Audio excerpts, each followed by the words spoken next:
Hey, good afternoon. Welcome to Medical Grand Rounds, our folks here and the folks online. I'm Bob Wachter. I'm chair of the Department of Medicine. Today is a special day for us and special couple of days. This is the Holly Smith Lecture. It's part of the Holly Smith Professorship that we have every year and is really the pinnacle event for the department. It's a chance for us to bring in a spectacular visiting professor who helps exemplify and live some of the values that Holly did and what he and the things that he brought for the department. So let me just say a word about Holly Smith, and then I will say a word about our speaker, who is Holly Humphrey, not to be not to be confused. So Holly Smith was chair of the Department of Medicine from 1964 to 1989. He came here as a fairly young faculty member from Harvard and saw a great opportunity at UCSF in the department, which was kind of the first sign of his vision, because it was not a great department back then, and UCSF was a little bit of a backwater. And over his tenure, I think Holly, more than any other person, built UCSF into the institution that it is today. And a lot of the things that we almost take for granted in our department, the three hospital system, the connectedness between the research, clinical, and educational enterprises, and I'd say maybe particularly the culture of working hard but playing hard and not taking yourself too seriously. Those were all things that we all learned from Holly Smith, and Holly was chair of medicine when I came here a long, long time ago, and he was really a remarkable person. He passed away several years ago, and it's a nice opportunity for us to celebrate the house that he built, which really is this department and to some extent the entire institution. For the Holly Smith Professorship, as I mentioned, we try to find someone who illustrates many of his traits and is a preeminent leader in American medicine, and we certainly have done that this year. The Holly Smith Professor this year is Dr. Holly Humphrey. Holly's current role is as the 8th president of the Josiah Macy Jr. Foundation, and I'll ask her a little bit about that. She'll tell us what the foundation is and does. Prior to that, she spent, I think, her entire career at the University of Chicago. Here at UCSF, we say UCSF it means you can stay forever. I don't know what that would translate into at Pritzker, but Holly, in fact, did stay forever, doing her training there and school, I think residency, her pulmonary critical care fellowship, joined the faculty. In her first year on the faculty, became their residency program director, which is remarkable, and stayed in that role for nearly 20 years until she became the dean for medical education there, and I think was there in that role for 15 or so years until she was recruited away 5 or 6 years ago to run the Josiah Macy Foundation, which is really the only foundation that focuses on medical education. And Holly's career has similarly focused on medical education. I don't think there's anyone in American medicine who's had as profound a role in transforming medical education as Holly. I won't go through all of her honors because that will take our entire time, but I will say that she had been chair of the ABIM Foundation. She's past president of the Association of Program Directors of Internal Medicine, and she's currently the chair of the board of the new, not that new anymore, I guess, medical school that Kaiser Permanente is running down in Southern California. So Holly has really distinguished herself as an innovator, a tremendous educator, and a leader. I've had the chance to get to know her over the last 30-ish years, and she's an inspiration and a good friend. So thrilled that she is here. We decided, rather than giving a talk, we would have a chat. So we're going to have a fireside chat. I will ask the questions probably for the first 40-ish minutes, and then we'll open it up to all of you, including those of you online. So let us welcome Holly Humphrey.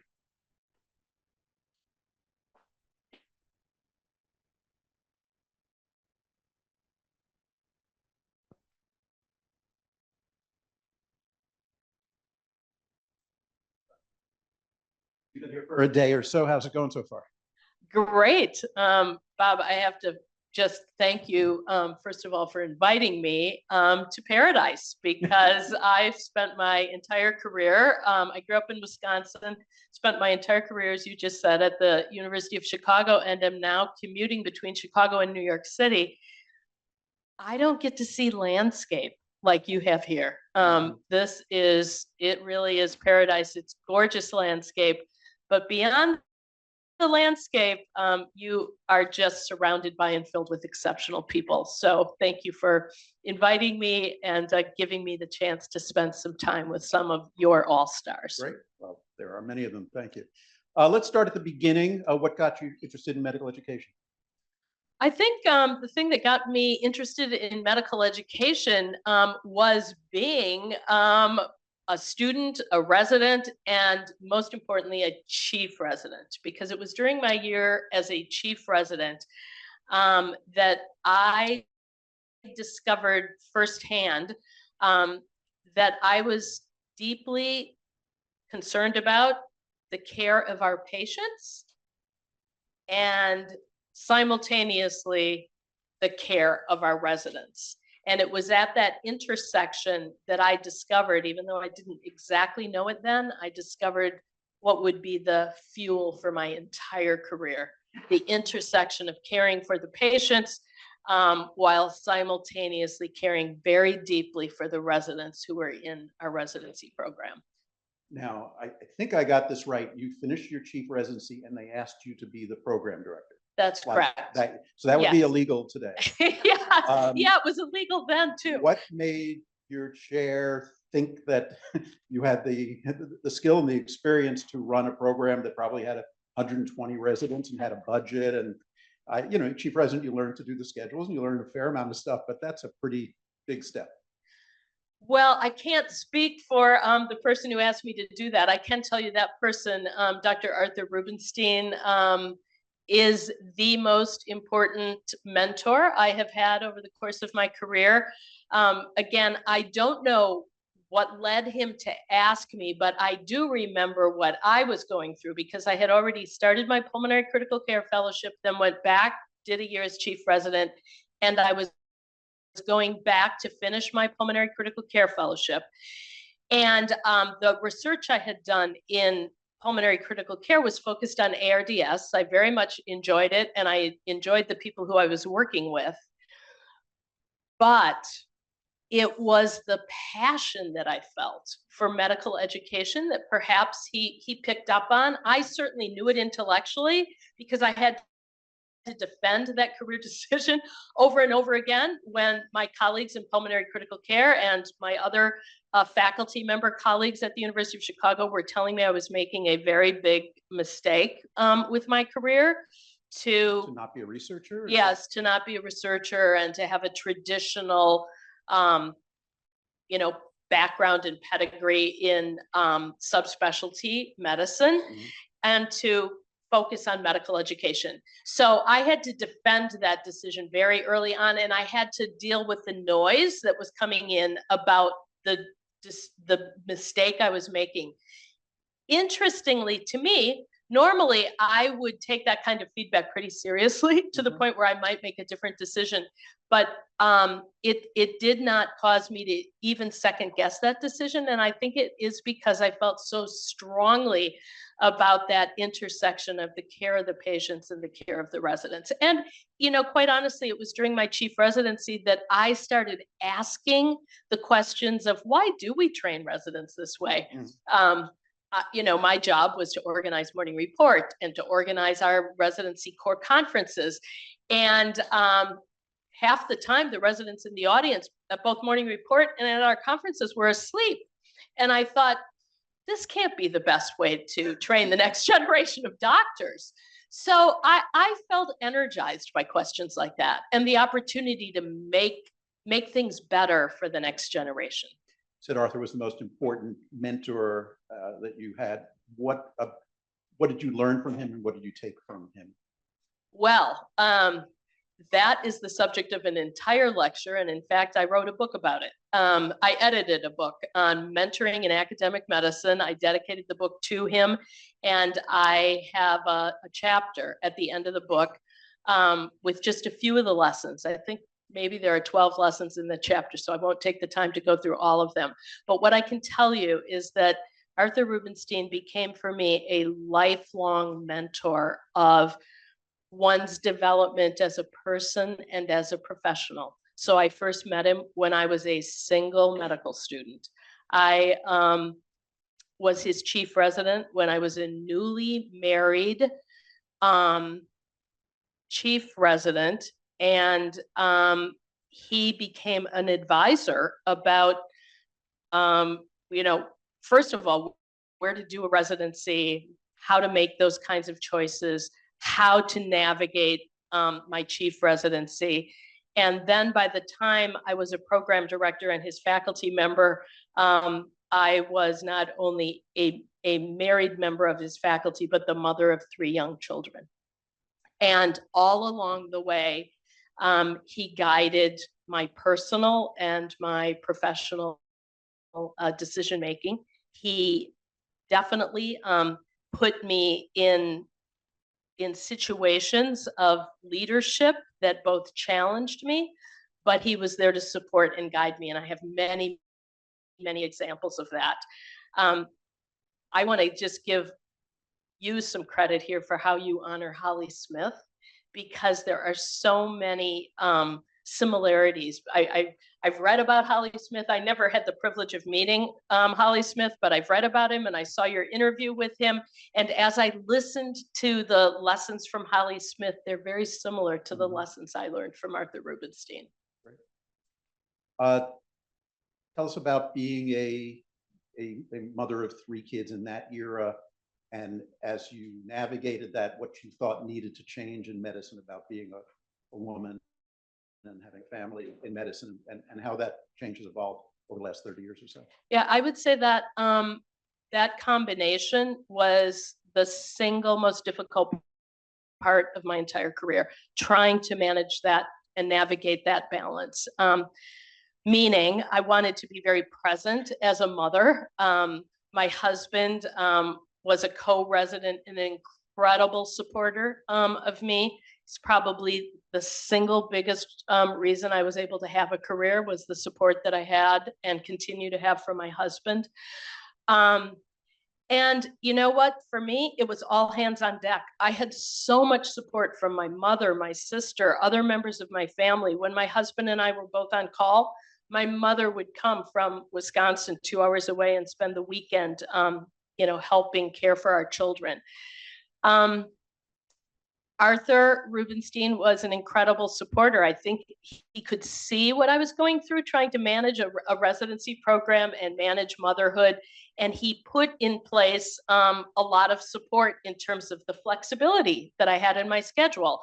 The chief of pulmonary critical care also similarly, every year we'd get to the end of the year and my pulmonary critical care chief would say, well, Holly, let's go through your accomplishments. Let's go through what your goals are for the next year. And we'd go through it. And the number one thing every year, I'd get to the end of the year and I'd want to change my schedule for my outpatient clinic. And he said, Holly, why are you changing your schedule for your outpatient clinic every year? Well, my son has soccer practice and my daughter has music lessons, and I can't get the babysitter on this day, so do you think I could do clinic on Wednesdays? And he finally just kind of took a step back and said, Holly, I'll tell you what, I'm just going to come to expect that every year we're going to change the day of your clinic. So anyway, it was all hands on deck, an incredible amount of support from the faculty. I was the first woman in our pulmonary critical care fellowship. And every time I had one of those maternity leaves, it was all of my colleague men who covered for me over and over and over and over again. It was like a big brother network that I had. And all those people gave birth to my career, and for whom I am perpetually and forever incredibly grateful. During your tenure as residency director, what do you think was your most important innovation or change in the program? You said part of your motivation was like, why are we doing it this way? So, or were there any things that you changed based on that sensibility? There were several things that I changed, but the one that stands out most in my mind is when I became the program director. It was at a time when the residents in our program, by the time they finished 3 years of training, uniformly completed 8 or 9 of the 36 months of training on our hematology oncology services. So they were essentially doing almost a hem-onc fellowship by the time they finished residency. So the very first thing I did in my first year as program director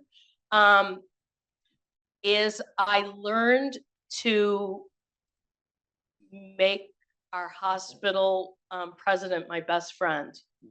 And I learned how to collaborate with our hospital president to come up with funding so that all of the patients on our hematology oncology service would no longer be covered by residents. What I didn't fully appreciate at that time is that while the hospital president became a real colleague in terms of coming up with funding for physician extenders to do that kind of thing, it ended up putting a much bigger burden on our fellows in hematology oncology and on our faculty. And that continues to this day. I mean, the more that you remove residents from a service and the faculty fill in, there's a cost to that. Mm-hmm. But it was the right thing to do. I mean, residents shouldn't be spending 8 or 9 months on hematology oncology when they're in a general medicine program. So that was the first thing, and it played out over several years, but it had a very important positive benefit. And I think all across the country, residents are no longer covering every single patient that comes into the hospital or covering every single hour of every single day. I don't think we have this right yet as a profession or as academic medicine because of the balance and the importance of clearly the care of the patient, but then the coverage models and the coverage systems for how to do that best. So let's maybe move ahead to that. One of the things that motivated the fact that not every patient is covered by residents were duty hour limitations. And back in the day, when you were residency director, when I was residency director, the limit on duty hours was whatever 24 times 7 is. And people routinely worked 100 hours a week. And what did you think when the ACG said the limit's going to be 80? What I thought was, I think I understand the reason for this, and that's a good set of reasons. However, what really led up to that was the Libby Zion case in New York City, and the person who was the program director for the Libby Zion case pointed out to anyone who would listen to him that the issue was not the total number of hours the residents were working, but the fact that it was the covering service of residents. And so he made the point that the more that you limit the hours and you induce more and more handoffs and more turnover, that's where there's potential gap and danger. So what I thought at the time is that this is a good thing, that we're taking some ownership of the hours, but we need to come up with solutions that are thoughtful, that hopefully have some data behind them, that we can design coverage models that are not limited only by a number of hours, but by how we organize our time and talent. And how do you think we've done? So that was 20 years ago. It was the first restriction, and we all had the same sense. This is probably a healthy thing. But it's going, if you do the math, there are a lot more handoffs. We're going to have to figure that out. Handoffs are dangerous. So how do you think that we've adjusted to that over the last 20 years? And do you think 80 hours is the right number? Oh boy, great questions. I think we have made some progress. One of the things that surprises me about our profession is that our progress is much slower than it should be. Like, why does it take so long to adapt innovation and change? I'm asking you the question. Why does it take so long? Yeah, I mean, it's like we can understand how to outline DNA and slice and splice and cure disease much more quickly than we can figure out how to educate the next generation of physicians. And so I often ask myself, why is that? I think we've made incremental progress, but I think it is at a glacial pace that surprises me. And I think that glacial pace has something to do with the big drivers of health and healthcare in America that have a lot to do with money and who's paying for what and how do we come up with other systems. I also think that very often the profession has stayed siloed from the administration of health in our hospitals and healthcare. So that's why I think we have to work closely together to try to make change at a faster pace. I think we've made some progress, but I think it's been slow, and I don't think we have it right yet. The changes in duty hours were part of what ACGME did, and the other thing they did was change the requirements and some of the culture around supervision. With, back in the day, very little supervision. We all thought this was great. We had autonomy. We thought we would learn by doing our own thing and learn, quote, from our mistakes.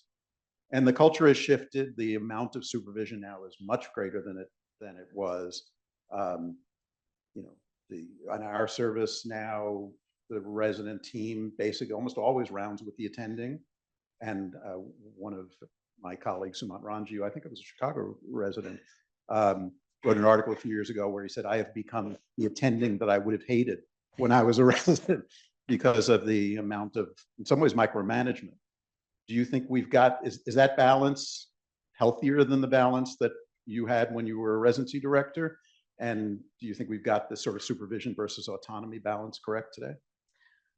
I think the supervision is definitely much better than it once was. I mean, what it once was when you and I were training is that it was largely absent. And so I think the supervision is much better than what it was. Do we have it right? No, I don't think we have it right.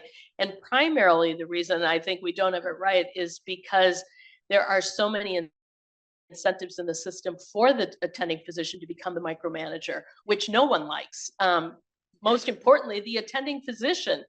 So I think to dial that back and allow the attending physician to be present and supervising without becoming the box checker for all the little billing and documentation and all those boxes that they're trying to check. That's where I think we need to move so that they can really be the supervisor and not the intricate administrator of what's happening. I think the tension is not just the billing stuff, but also the concerns about patient safety, and that, to sort of pull back on supervision, at least to some people, implies that you're letting people learn from their mistakes, and there's something unethical about that when the mistake is on a patient. So I guess that's the part of the question is what is the right balance between autonomy and supervision when the autonomy is to some extent necessary to learn to be skilled in the task? And I think that's something we struggle with constantly. I don't know if you have any thoughts about whether that balance is right or we need to change it. Well, I think that is the age-old tension in our graduate medical education training, but I think it's a necessary tension. So is the patient always under better care with the most experienced technician? On a procedural basis, we would say, yes, absolutely. There's good data to support that. But the only way for the more junior trainee to learn that is to have the chance to practice those procedures, but with supervision. So I think we have to continue down that pathway for obvious reasons of patient safety. There's a movement out there that the foundation may have supported around precision medical education. And the concept being that giving students or residents or fellows a generic curriculum can't possibly be right. Some of them are already pretty far advanced in that area. They don't need what you're giving them. Others are behind in that area. They need more. And that somehow, if we figure that out, testing them or using computer databases to figure out how many patients they've seen, that we will be able to deliver sort of a better educational product. What do you think about that movement? Well, I'm interested to learn more about that, but I think that movement can be very helpful in identifying gaps. But I'm not as concerned about the redundancies because I know that all of us get better with the more practice that we get. And I don't think in general, a residency program is going to take us to our peak performance. I think all of us know that our learning curve in our first few years after residency was perhaps steeper than any other part of our whole career. So I think precision education from the standpoint of identifying gaps can be very, very useful. But as I said, I'm not worried about the redundancies. Yeah, I'm also operationally, I'm not quite sure how it goes. Yes. theoretically, all right, good, you're done with medical school in 2.5 years. Like, how does that work? Or how does it work when a resident is done, year 2.5, they're done with their competencies. It's not obvious to me how you sustain a program operationally. Yeah, as a former residency program director, I feel very strongly about that. Mhm. I feel strongly about it also as part of this profession. And I say that because one of the great things about the American medical residency is the way that our residents bonded together with near peer mentoring and with the esprit de corps and the camaraderie that brought them together as a group. And what is it that sustains us over the course of a 40 or 50-year profession? I think it has a lot to do with the relationships that we have with one another as part of a profession that holds core values and principles for why we enjoy being together and how we cover for and have one another's back during really difficult times. Let me sort of frame this. Every generation thinks the generation that's following them is not as good as they were. I think that's probably a general rule. But I think there's a tension that you hear among some faculty sometimes, that our students don't have grades here in their third year, that we're not allowed to use the Socratic method anymore because we don't want to create any undue stress. And some of that seems healthy, and some of that, at least to someone of my vintage, feels like I'm not sure we don't get feedback as well as or as much as we used to, other than telling people they're great. I think there's a real fear of treading into spaces that may create stress. And at some level, that's completely understandable. And at some level, one wonders whether we're taking that too far. What do you think about that? I think that's a great question. And I think probably this audience and you are familiar with the papers that Lisa Rosenbaum has published in the New England Journal of Medicine, where she gives voice to some of those same themes.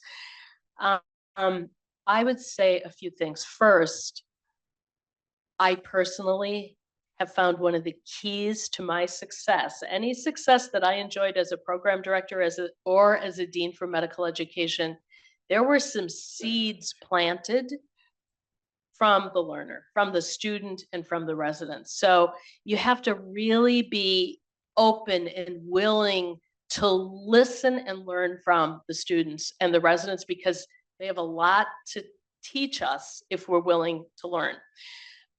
Secondly, I think that, and this is something I used to say to the members of my team when I was dean for medical education, many faculty and members of my team would get very upset about some of those things you just listed. Mm-hmm. And I subscribe to the point of view that new students coming to medical school are closer to their undergraduate years than they are to their residency years.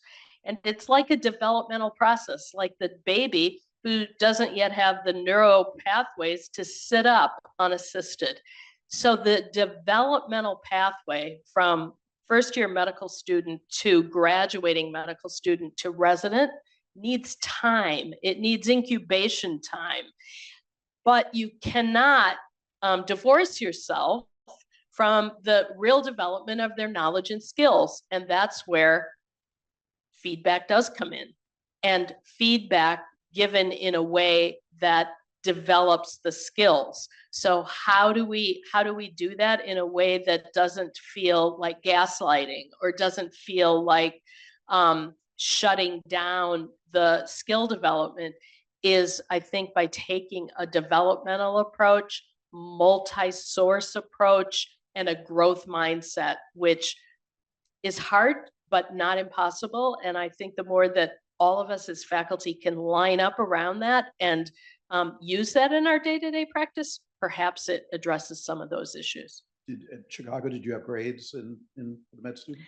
Interestingly, in the 1960s, the person who was the dean of students for the medical school, Joseph Seidhamel, converted the entire school to pass-fail. And the reason that he did that is that at least a third of the class coming to the University of Chicago came with a PhD as their first degree. And so he recognized early on that his incoming class of students did not represent a level playing field. Mm-hmm. And so that school was pass-fail from the 1960s.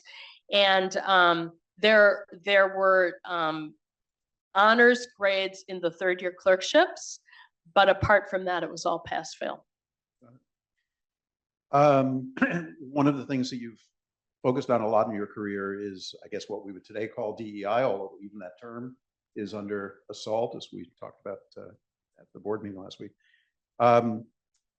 Why is it a passion? How much progress do you think we've made, and what are you excited about today, and what are you concerned about today with some of the politics around that whole topic? Yeah, so diversity, equity, and belonging or inclusion is a theme that I feel personally very strongly about, and it was born on the wards taking care of patients at the University of Chicago, where a large proportion of my patients came from the South Side of Chicago, and a huge percentage of those patients told me the most amazing and very rich stories about their families being part of the Great Migration from the South to the South Side of Chicago.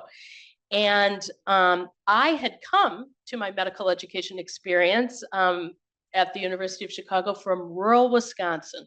And when I moved from rural Wisconsin to the South Side of Chicago in those first several years, my father would call me every morning. And he later told me he called me every morning to make sure I was still alive, because it was such a different world. But it was my patients who I first met as a student, and then as a resident, and later as a fellow and faculty member, who taught me about their lives, their struggle, what they were up against. I was learning the social determinants of health from my patients before I ever read the literature. So that's the origin.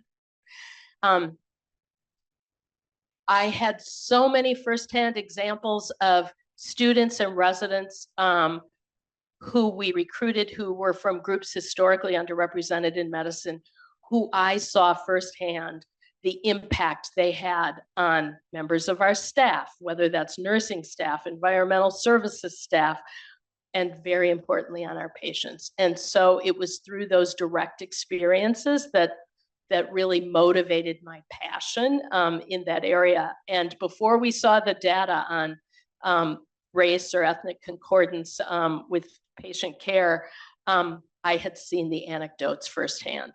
So that's the origin. Now I'm at the Macy Foundation, where our strategic planning process came up with 3 major funding priorities, one of which is diversity, equity, and belonging in clinical learning environments. Second one, collaborative high-performing teams in clinical learning environments. And the third one is navigating the ethical dilemmas of the clinical learning environment.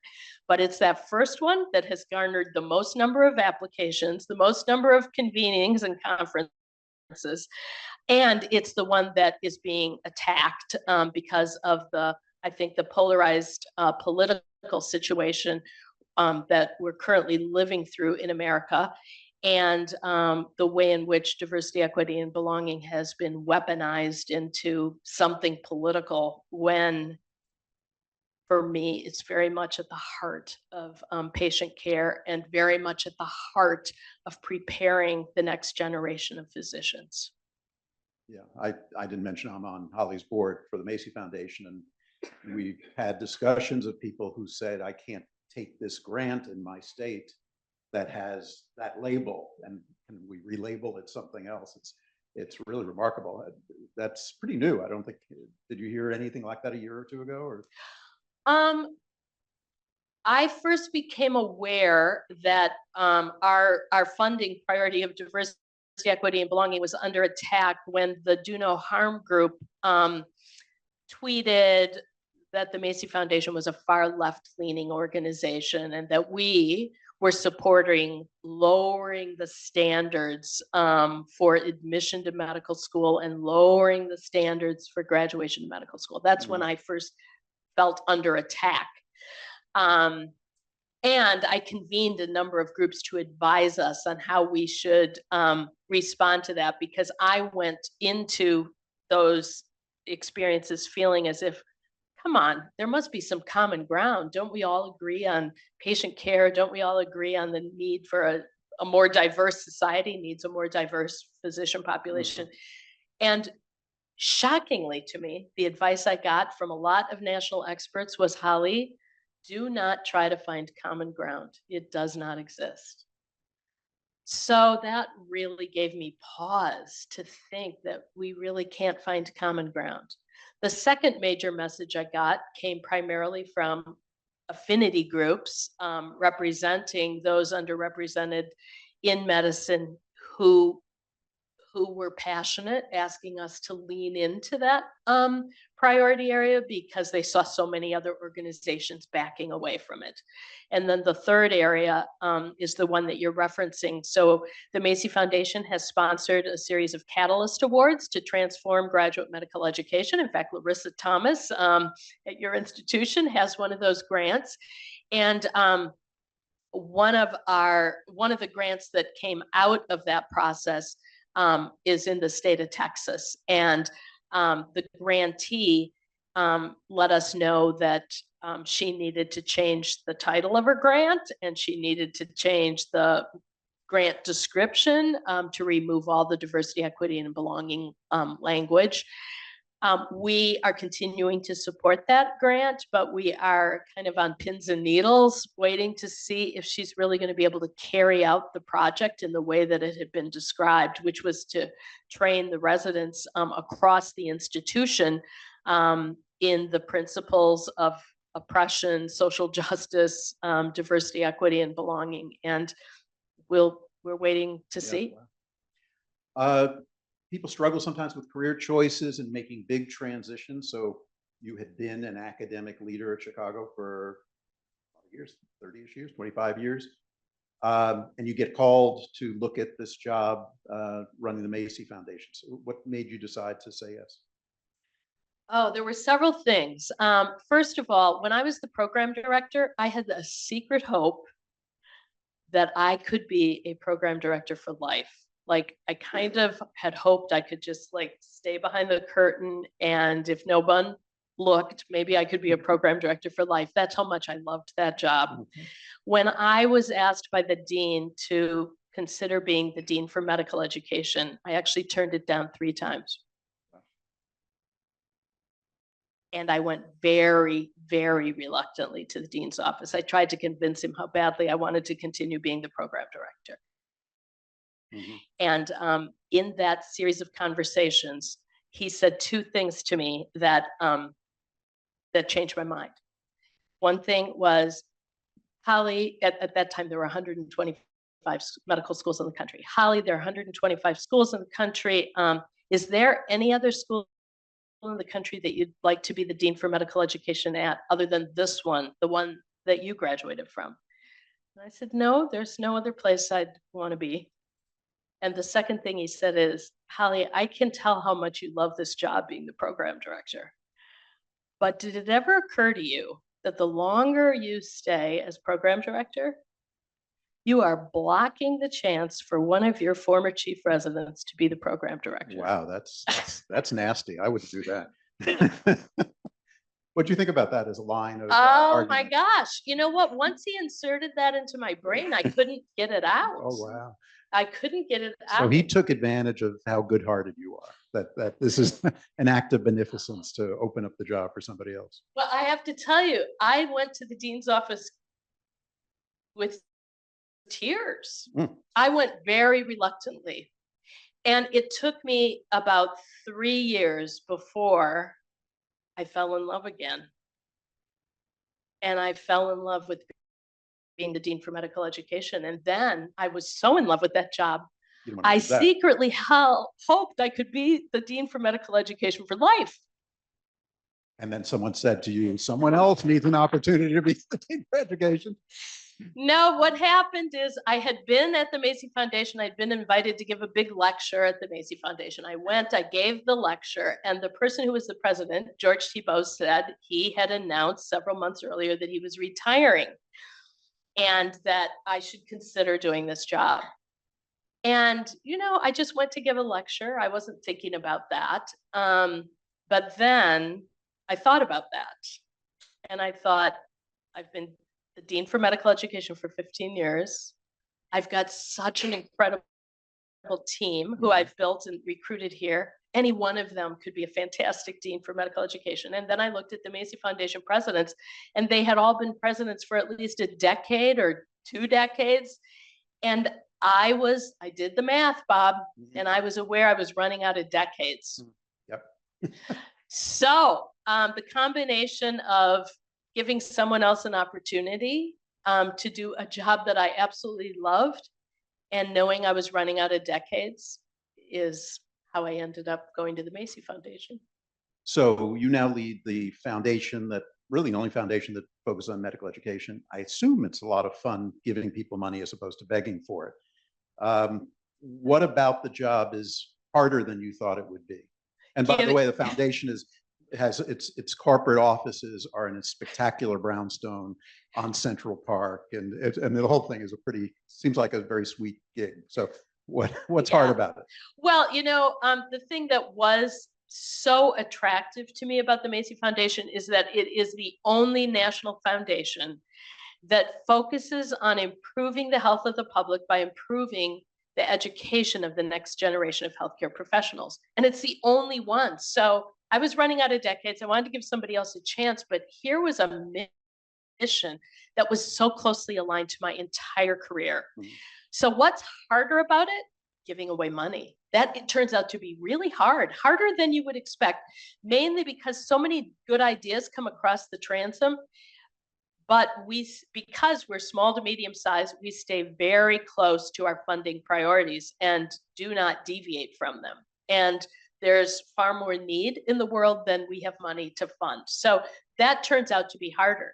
The part that is unexpectedly a real opportunity, which I wasn't fully expecting, is the bully pulpit.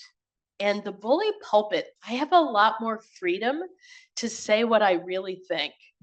Whereas when I was the Dean for Medical Education, I was very aware that I was the leader for a lot of students, a lot of faculty. No, a university is not monolithic, right? Yeah. So I was very aware of needing to do as best as I could be inclusive of the many different points of view that were in our environment. But at the Macy Foundation, with a mission as clear as our mission, I'm a lot more free to say what I really think. Like I wrote my first piece on why the US News and World Report rankings were injurious to the health of the American public. I have a few other pieces I have lined up in my mind about things about ourselves, about our profession, and about health in America that I'm a little more free to say. Great. There's a couple more questions, and we'll open it up. You had the chance to be, I guess, the first chair of the board of the Tyson School, right? So the founding chair of this brand new medical school for Kaiser Permanente, one of the largest, wealthiest healthcare organizations that's decided to build a medical school. So you had a chance to start with a blank piece of paper and say, we want to design a medical school. How do you design it differently than legacy schools?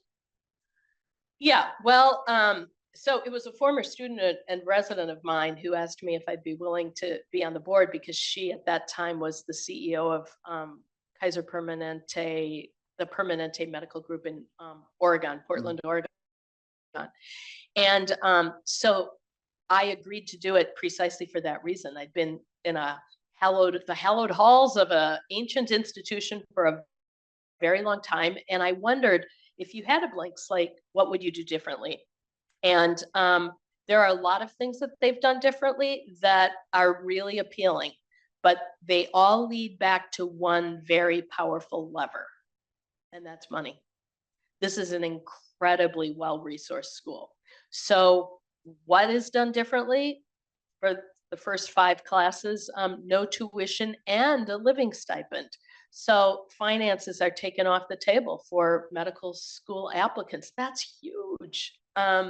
Secondly, it's a curriculum that is completely free of lectures and entirely based on small group learning with supervision, which is incredibly faculty intensive, incredibly expensive, but one-on-one mentoring, one-on-one supervision, incredibly hands-on. Thirdly, definitely technology that's being used for teaching tools that I just drool thinking about access to, and it's most powerfully evident in the anatomy lab, where HoloVision and various mannequins and computer simulations to learn anatomy. It's over the top, state of the art. So those are some of the really innovative things and incredibly inspiring ways that school is put together. But interestingly, some of the challenges turn out to be the same challenges that I was so familiar with. The tension between the money, like the insurance company or the physicians, and how much money do you pay for education, and what's the price tag? Can you put a price tag on that? So anyway, some of those tensions are the same. Right. Last question, I can't leave you without asking about AI. And you've asked me to chair a group for the foundation thinking about AI in medical education. But so we're going to be thinking a lot about this over the next 6 months. But what do you think about it? Do you think this is a plus, a minus? Will there be doctors 30 years from now? Where are you landing in your optimism versus pessimism? Yeah, very optimistic, very excited, very grateful that you're going to chair this conference for us. I think AI will be the most powerful tool that any of us have experienced over the course of our careers. And I think our challenge will be to learn how to use it wisely. I don't think it will replace us at all, because I think in some ways AI is going to give us an opportunity to use the tool effectively while we simultaneously have, I hope, the chance to really build, develop, and nourish our humanity with one another and importantly with our patients. Not worried at all if you were going into diagnostic radiology? Would you be worried about my job 25 years from now? Well, from the data that we know right now, the best results right now are the combination of the expert opinion with the AI results. So will the field need fewer radiologists? Maybe, maybe fewer, but not replaced. And in terms of designing a curriculum, are there, the students now need to know less facts because the facts are all in their pocket, or they still need to learn the same thing because they're going to have to work with the computer and be able to understand and call it out when it's got something wrong? Yeah, I think it's not as much learn less facts as it is to learn new illness scripts, learn how to use the tools to access the facts that you need. And I think that's where the facility in using the tool will be extremely important. Right. Let us open it up. Thank you, Holly. That was terrific. Let's see if anybody has any questions or comments.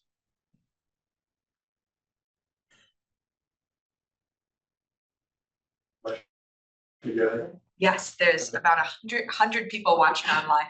So Dr. Sumant Ranji, who you referenced, says, I was a resident at UFC when you made the changes to remove residents from the BMT service, and I'm still grateful to you for that. Sumant, thank you. The question about, you mentioned that what prompted your transitions was the amount of time you spent in them and your desire to create opportunities. Do you think there should be term limits for leaders in academic medicine?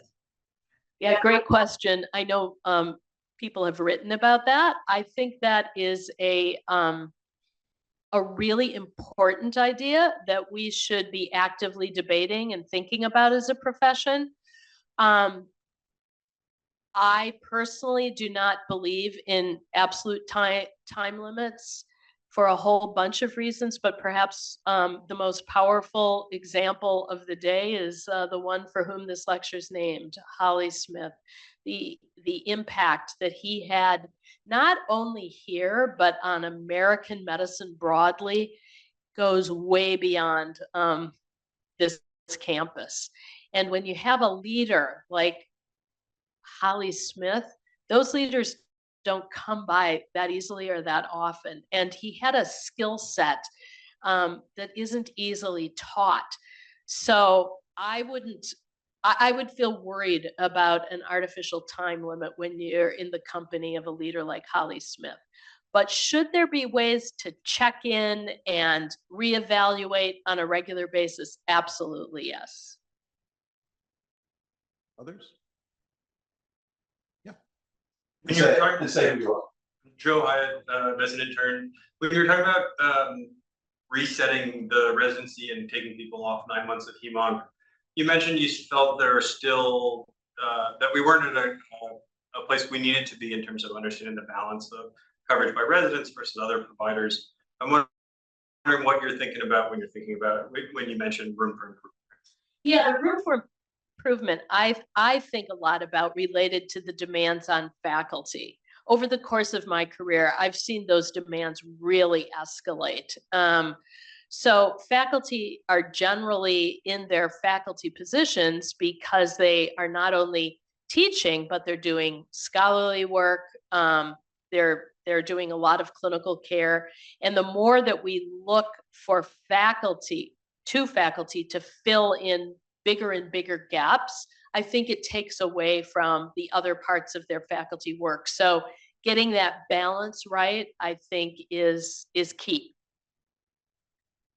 One of the points you made was that a lot of this is driven by money and what the institution is paying for and what brings in the money and all that. The issue of paying for education comes up a lot, and that, you know, should we have educational RVUs? Should there be ways of valuing education that are in some ways parallel to you get a grant for your research or you get an RVU and you get paid for your clinical work? What do you think about that topic? And did you ever institute something in your either leadership role you had at Chicago that was one of these educational RVUs or some way of compensating people for their teaching? Yes. So yes, we had educational RVUs. There were never enough dollars in the system to make the educational RVUs as big a piece of the overall revenue that clinical care. We couldn't compete with clinical care no matter how big I made the educational RVUs or with research dollars. So I think that's the challenge for medical education is, yes, you need to have dollars devoted to it, but you have to understand that you're always going to be the smaller part of that pie. Now, one of the things that I did when I went to the dean's office, well, I'd been at in the dean's office for several years when our overall institution was coming up with a new strategic plan. And the new strategic plan was to make our hospital more quaternary, high-tech platform, less general medicine care. And in the early weeks of those discussions, I was at the table saying things like, well, just a minute, you can't take away all the general care because we have a medical school and we have a internal medicine residency and we need those patients. And I was not listened to at all, or at least I felt that I wasn't listened to at all. And when I was a residency program director and developed those collaborations with the hospital, making arguments to the moral high ground really worked. I found that the hospital administration really cared about patient safety and quality and the educational experience. So that was a natural affinity. Quite surprisingly, my moral high ground arguments did not work in the dean's office. Isn't that kind of surprising? That didn't work. Who were you arguing with when you were in the dean? Within the dean's office yeah, itself, I mean, it was the CFO, but also like the academicians. And the reason that the moral high ground arguments didn't work, you could say, well, Holly, you just weren't very effective communicating them, which there's some truth to that. But what I learned is I had to learn a new language, and I had to learn how to convert the moral high ground argument into a quantitative argument. So it didn't work for me to say, you can't do this tertiary platform and have a medical school. That argument doesn't work. But if you're going to capture 90% of the patient care in this hospital on a tertiary care platform, and I need general medicine patients for our students and residents, I had to be able to say it quantitatively. So after I tried my arguments many, many weeks, finally the CFO said to me, when I threatened to close the medical school, well, he said, Holly, come back to us with a plan. And so I went back to him with a plan. And my plan was based on principles. If the University of Chicago is going to award a degree that says the University of Chicago, Pritzker School of Medicine, MD, what percent of that student's experience should take place in the university-owned hospital on the campus of the University of Chicago? And that scenario, I had faculty consensus on what that percent should be. 70% is what we decided. 70% should be on campus. That's what led to the scenarios. The scenarios ended up working out all the numbers, and we decreased the size of the medical school. Really? From 104 students per class to 88 students per class. And that was all based on that set of arguments. It allowed us to take all the dollars that we had for scholarship, for RVUs, for teaching, and apply them to a smaller group. So it was more resources per student, but all based on a series of principles that were hard to argue with. And were you okay with that, with shrinking the size of the medical school? Yeah, So that was the right call. absolutely. It was the right call because our student average debt went from 120,000 per year to 80,000 per year overnight, taking the same resources and applying it to a smaller group. Time for one or two more. Any final question there?